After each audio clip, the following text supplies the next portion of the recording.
C'est la magie, c'est la guerre, c'est la Chine, ma melu. Coucou, Fresco, bonjour. J'espère que tu te portes bien. Je suis l'une de tes abonnés et j'aime bien ce que tu fais. Ce qui me donne le courage de te faire un voice aujourd'hui, c'est parce que je suis à bout en fait. Je suis à bout de souffle. Bref, je suis une jeune étudiante en enseignement et audiovisuel niveau licence. Je peux faire dès la ville en ce voice, mais je peux te donner ça. Je vais te donner le nom de la ville à écrire. Je suppose que le voice, tu vas le publier. Donc, je peux faire dès le nom de la ville.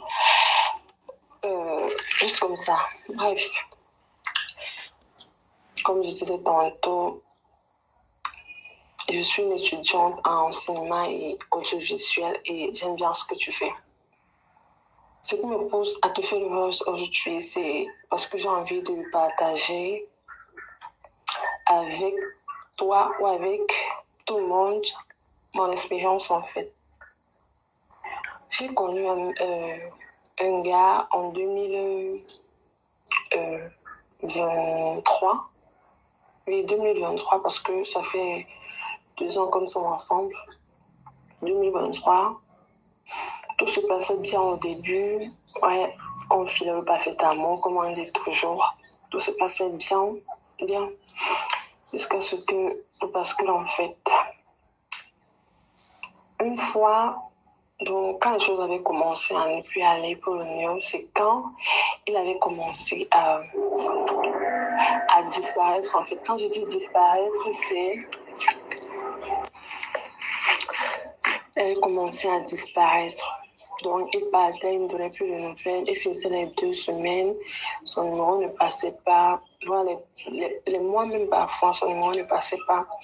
Je restais chez moi, je pleurais, je culpabilisais. Je me demandais où est-ce qu'il peut se trouver. Est-ce qu'il va bien? Qu'est-ce qui lui est arrivé? Bref, des trucs comme ça. Après, il revenait, il m'abominait ses belles paroles. Je tombais tout chaud. Alors, il m'avait dit, s'il te plaît, je veux que tu portes mon enfant. Vu que moi, j'étais tellement amoureuse de lui, j'ai accepté. Et je savais bien que sinon, ça devait me créer des problèmes. Ça devait franchement me créer des problèmes. Franchement. Mais j'ai quand même accepté parce que j'étais amoureuse. J'étais tellement amoureuse de lui. J'ai accepté, je suis tombée enceinte. On ne m'a pas dit quoi à la maison. Ma famille a lavé les mains sur moi. Il était venu à la maison se présenter, bien évidemment, dire comment il allait prendre soin de moi et de l'enfant et tout. Mais c'était tout le contraire, en fait. C'était tout le contraire. Tout le contraire. Désolée, c'est que durant ma grossesse, il n'était pas présent. Il n'était jamais présent. Parfois, je pensais même...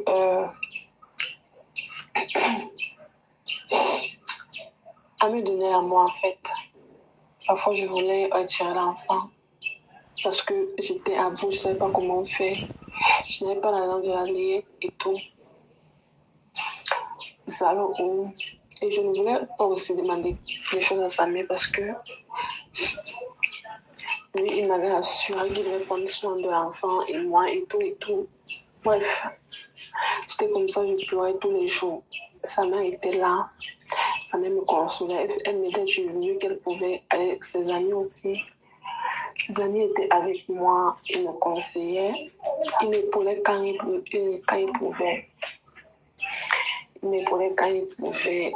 C'est eux qui m'ont donné la force jusqu'à ce que j'ai mené cette grossesse à terme. Ils m'ont donné la force jusqu'à ce que j'ai mené cette grossesse à terme. J'ai dit qu'il n'était pas présent. Il n'était pas présent. Il ne m'appelait même pas. Son numéro ne passait jamais.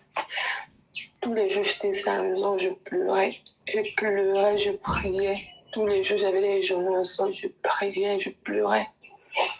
Mais il n'était pas présent. Quand j'avais accouché, il était venu à la maison, moi, enfant. Et durant sa mère était là, sa mère prenait soin de moi, il me donnait des conseils. Sa mère, c'est une femme très gentille. Elle m'aime beaucoup. Je fais ça comme ça, ouais. Elle m'aime beaucoup. Elle me donnait des conseils et tout. Donc, du coup, quand j'ai accouché, il était revenu. Il était venu voir l'enfant. Il était venu voir l'enfant au moins 3 fois. Après, il avait encore disparu. À la maison, ici, là, je n'arrivais même plus à bien manger.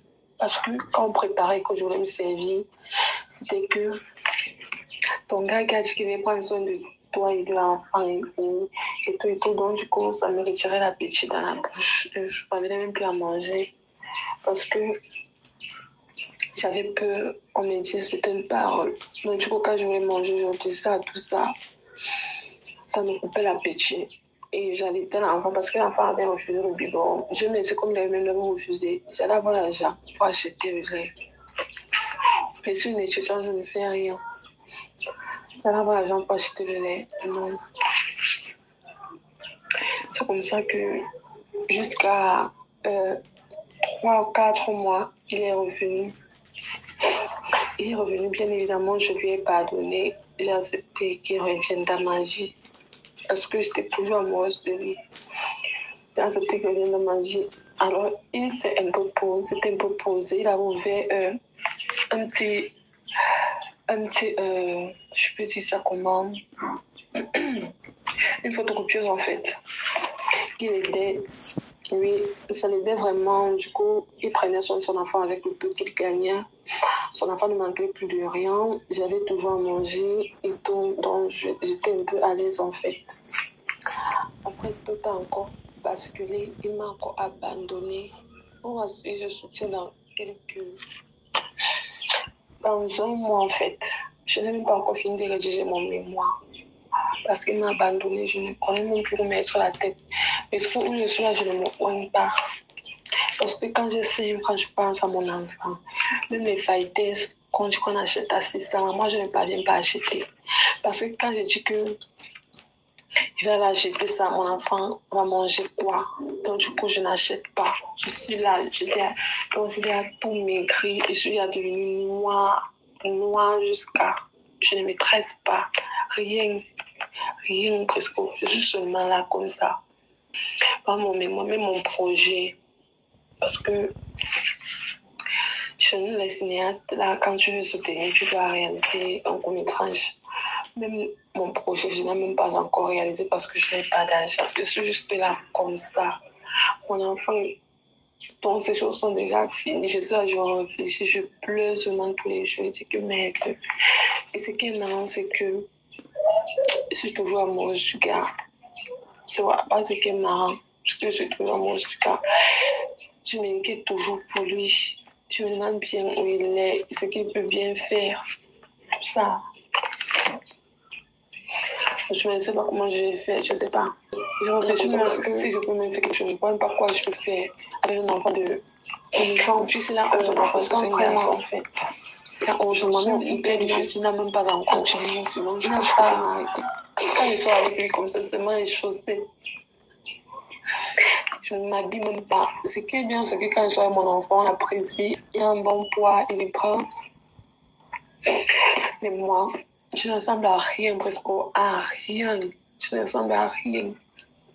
Je suis là comme ça.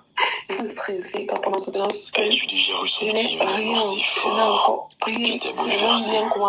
As-tu déjà vécu un amour qui t'a fait sourire, Je suis perdue. pleurer, Je sais pas ou même douter? Tu peux me conseiller en fait. Un moment inoubliable, une trahison qui t'a brisé, un rêve d'amour devenu réalité, ou un cœur qui bat encore pour la mauvaise personne. Vas-y, raconte-nous cette histoire en note vocale sur WhatsApp, plus 237 688 00 64 18. Le change de Brisque Alino, le sauveur giflé.